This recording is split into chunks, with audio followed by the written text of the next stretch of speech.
대한민국 FA50의 나토 진출 전략이 본격적인 막을 올렸습니다. 이제는 미국도 유럽도 모두 FA50의 무대가 되었습니다. 최근 저희 꺼리튜브에서는 폴란드가 계약한 FA50 초도 물량이 조기 인도되었다는 소식을 전해드렸는데요. 그런데 이 기쁜 소식에 가려 대한민국이 은밀히 추진 중인 아주 중요한 판매 전략 하나를 놓치고 말았습니다. 이는 FA50으로 시작해 장기적으로는 KF-21 보람에 한국형 전술수송기 MCX의 유럽 내 판로까지 마련할 수 있는 매우 중요한 전략인데요. 또한 드디어 판매 기지로서 폴란드를 활용하기 시작한 첫 순간입니다. 그런데 심지어 여기서 끝이 아닙니다. 대한민국이 노리고 있는 방산 시장은 유럽 하나뿐이 아닌데요. 이제는 원팀 전략으로 미국 진출까지 노리고 있습니다. 미국 해공군의 훈련기 도입 사업에 본격적으로 착수한 건데요. 앞으로 딱 5년 이 짧은 시간 동안 대한민국이 어떤 전략을 펼치느냐에 따라 앞으로 수십 년간 나토 소속 국가의 모든 전술기 시장이 우리의 독점 무대가 될 가능성이 높습니다. 그래서 준비했습니다. 오늘은 유럽과 미국에 진출하기 위한 대한민국과 FA50의 비밀 전략에 대해 모든 걸 알려드리겠습니다.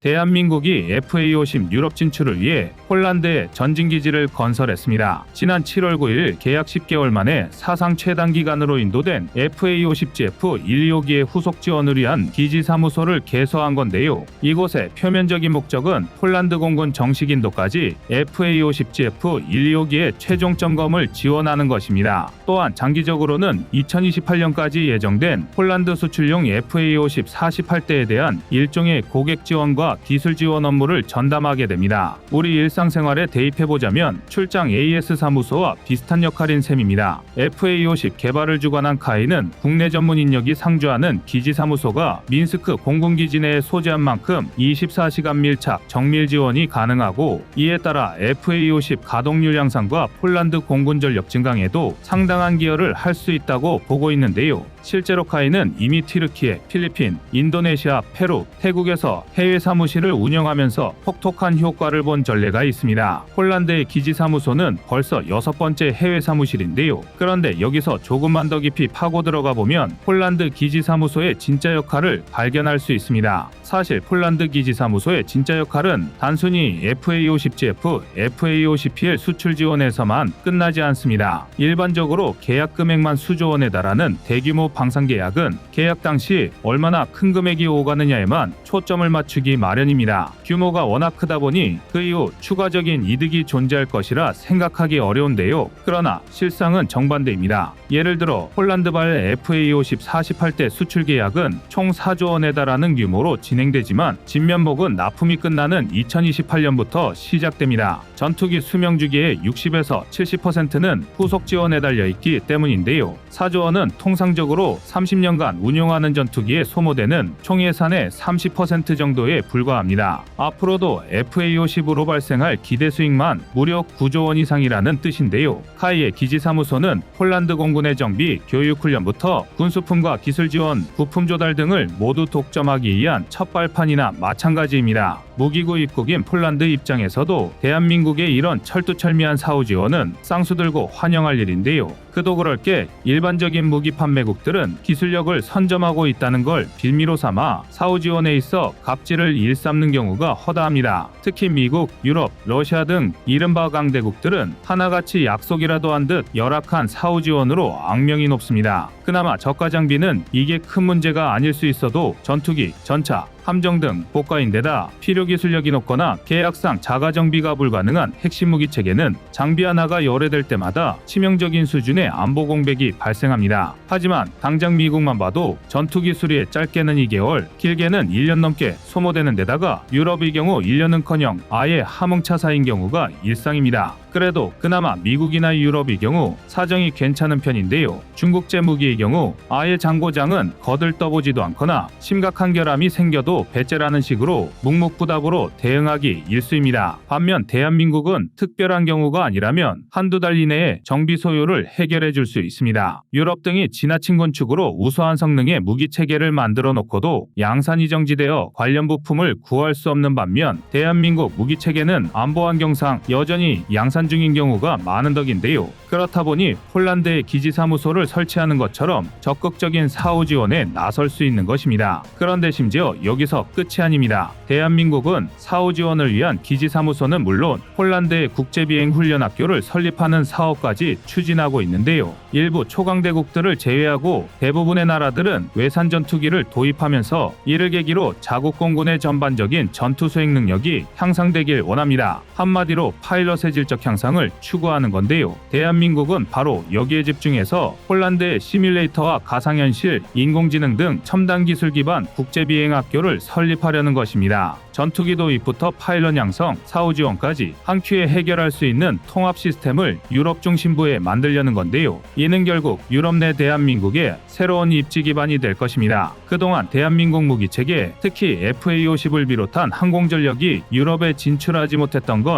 그 기반이 불안했기 때문입니다. 아무리 대한민국이 빠르고 철저한 사후 지원으로 유명하다 해도 어쩔 수 없는 물리적인 거리가 있는 만큼 유럽 내의 수요를 감당하는 건 무리라고 판단했던 건데요. 더군다나 유럽 방산 시장은 유로파이터처럼 자신들만의 생태계를 꾸려놓은 상태라 폐쇄성까지 상당히 강했습니다. 그러나 폴란드의 기지사무소가 건설되면서 상황이 완전히 바뀌기 시작했는데요. 서유럽과 동유럽의 관문 역할을 하는 폴란드 특유의 막대한 교통망을 이용하면 폴란드 기지 사무소를 유럽의 종합사후 지원센터로 운영할 수 있습니다. 대한민국 무기체계의 유일한 단점이던 정비 소요를 완벽히 충족할 수 있는 건데요. 여기에 자체적인 파일럿 양성 기술이 부족한 나라들을 대상으로 비행훈련까지 실시하면서 국산 항공기의 우수성을 간접적으로 홍보할 수 있습니다. 아닌 게 아니라 체코, 루마니아, 슬로바키아 등은 벌써 FA-50 도입을 위해 소요 검토 단계에 돌입했을 정도인데요. 이뿐만이 아닙니다. 유럽 대부분의 나라들은 4세대 전투기를 주력으로 운용하고 있는 데다 평균 연식도 상당히 높습니다.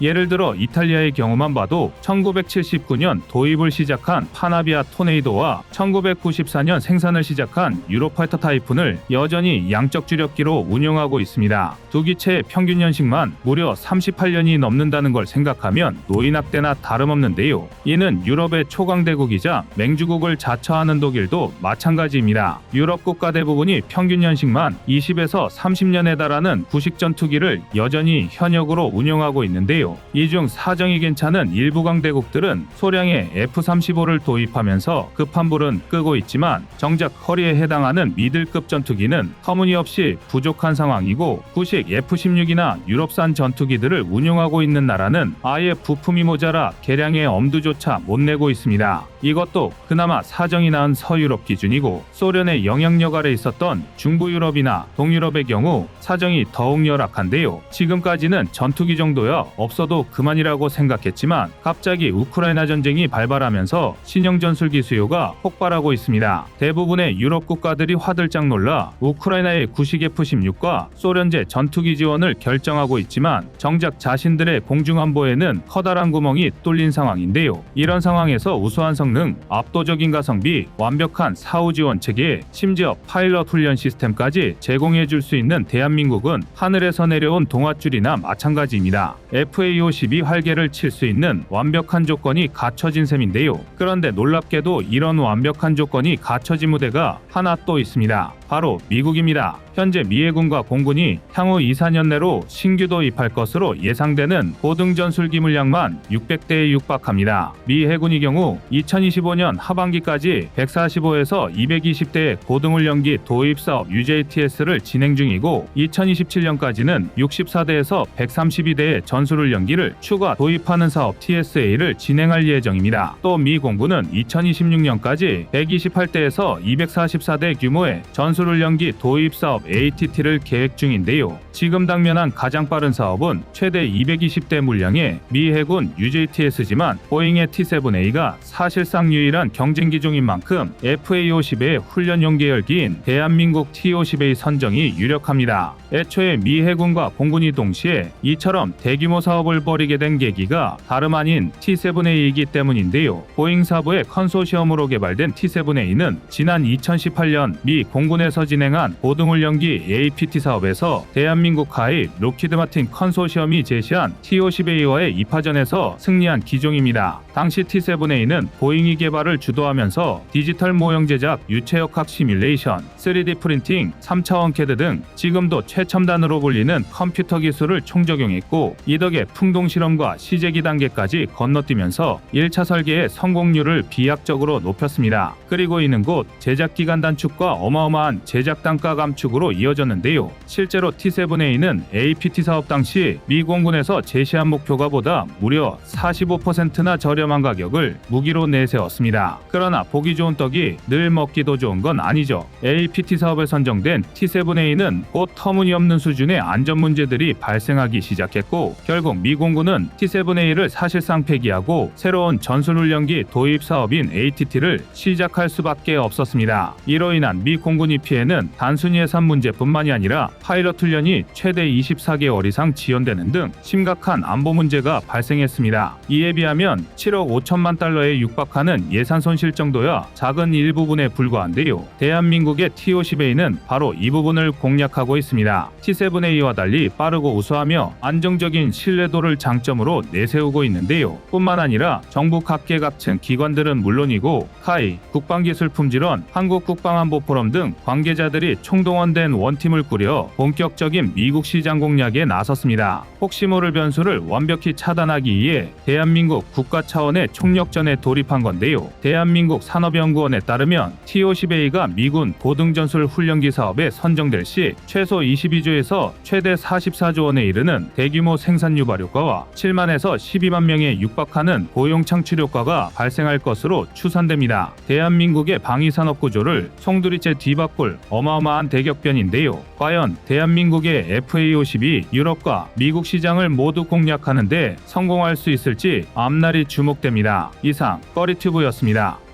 안녕하세요, 꺼리튜브입니다. 그동안 보내주신 사랑과 응원으로 1편 출간에 이어 이번에 꺼리튜브의 새로운 신작 세상에 밝혀지지 않은 현대무기 비하를 출간했습니다. 내용이 어려워 쉽게 다가서지 못했던 군사무기 이야기를 남녀노소 누구나 편하게 이해할 수 있도록 모아봤는데요. 그 누구도 알 수 없던 현대무기 비하의 숨겨진 이야기를 이제 온라인 서점이나 가까운 서점에서 만나볼 수 있습니다. 또 전문적인 군사무기 이야기를 알고 싶다면 꺼리튜브 1편인 대한민국 육해공 군사무기도 준비되어 있습니다.